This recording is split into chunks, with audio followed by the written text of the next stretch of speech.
ওপার বাংলায় সর্বস্ব খুইয়ে কোলের শিশুকে নিয়ে ভারতীয় ভূখণ্ডে পৌঁছালো বর্মন পরিবার। ঘটনা প্রসঙ্গে বাংলাদেশের নাগরিক নরেন বর্মন জানান, চিকিৎসার জন্য বাংলাদেশ থেকে শিলিগুড়ির উদ্দেশ্যে রওনা হয়েছিলাম।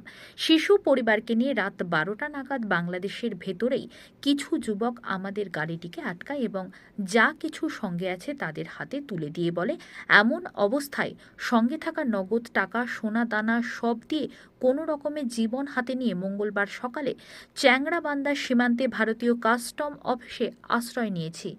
এমনটা হতে পারে কল্পনাও করতে পারিনি।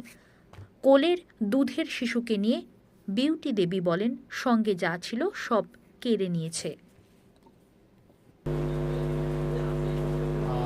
শিলিগুড়িতে যাওয়ার উদ্দেশ্যে আমি বাংলাদেশ থেকে আসি। বর্ডারে পৌঁছার আগে বাউড়া নামের একটা জায়গা, সেখানে কিছু ছেলে আমাদের গাড়িটাকে আটকানোর পর আমাদের কাছে যা কিছু ছিল, মোবাইল, গহনা, নগদ কিছু টাকা নিয়ে তারা চলে যায় বা আমাদেরকে ছেড়ে দেয়। পরে আমরা চলে আসি। মানে সমস্ত কিছু নিয়ে গেছে? হ্যাঁ, সমস্ত কিছু। সোনা গয়না?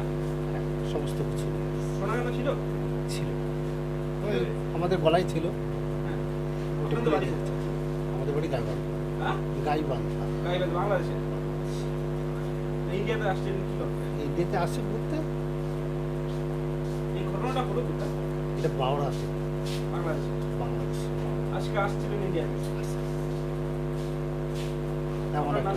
আপনি তো বাংলাদেশের বাসিন্দা। হ্যাঁ। তো বাংলাদেশে এরকম ঘটনায় কি বলবেন? আসলে এটা আন্দাজ করা যাচ্ছে না। এটা এমন একটা ঘটনা, সত্যি এটা মানে খুব খারাপ। এটা আমি কখনো কল্পনা করতে পারি এরকম ঘটনা হবে। আপনার নাম কি দাদা? নয়ন বর্মন। নয়ন বর্মন। ঘটনা? এই তো যেগুলো বললো ওগুলো হয়ে গেছে। কি হয়েছিল? ওই যে উনি যেগুলো বললো ওগুলো এই যে আর মানে সব লুট হয়ে গেছে? হ্যাঁ সব হয়ে গেছে, সোনা গয়না? সব কখন এটা ঘটনাটা কখন ঘটলো?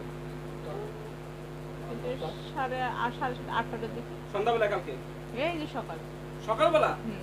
আজ সকালবেলা। কেউ কিছু বললো না? না, কেউ কিছু বলেনি। আপনার নাম কি? বিউটি দেবী।